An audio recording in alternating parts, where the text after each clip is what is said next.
Cystic means sila yung kulang ng genes or yung melanin. Kaya hindi na fully develop, o hindi hindi yung lumabas talaga yung mga ganitong kulay. Kung sa tao pa, mestizo, mestiza, tisoy, or tisay. Yun. Ibig sabihin, okay. So sila, may magkasugat-sugat ito, tinatawag tong injured na pen.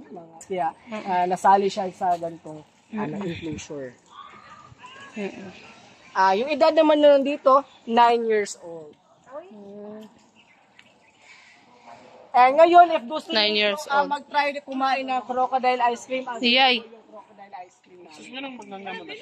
Ang tawag po sa thermoregulation. Cold-blooded kasi sila, kaya yung way nila para mailabas yung init ng katawan, ay ino-open yung mouth. Yes. And kadalasan, ginagawa rin yan nila para makapaghunt ng pagkain. Kapag may dumapong ibon, talagang makakain niya. Kasi magaling siyang hindi gumalaw eh. Parang kasi siyang estatwa. Parang bato nga eh.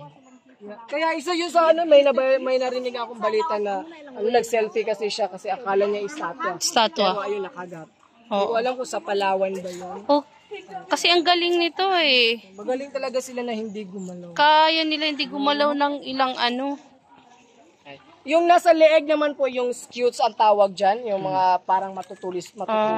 And dyan po natin malalaman if yung anong klase silang buhaya. Kapag 5 to 6 daw, sabi nila 5 to 6 scutes sa leeg, ibig sabihin nun saltwater crocodiles. Kapag 2 to 4 crocodiles, scutes naman yung nasa leeg, freshwater. 6 man yan. 5 to 6 po. Okay. Saltwater po ang ibig sabihin. Saltwater. And isa sa mga palatandaan namin na lalaki ang isang buhaya, nakadepende pa rin sa species. And napansin namin yung maiitim talaga na buhaya yung lumalaki.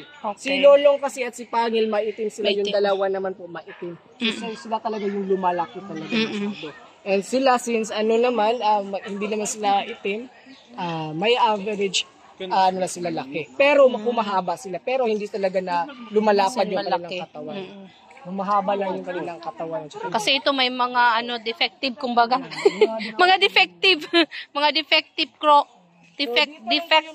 crocodile. Identify sa kanilang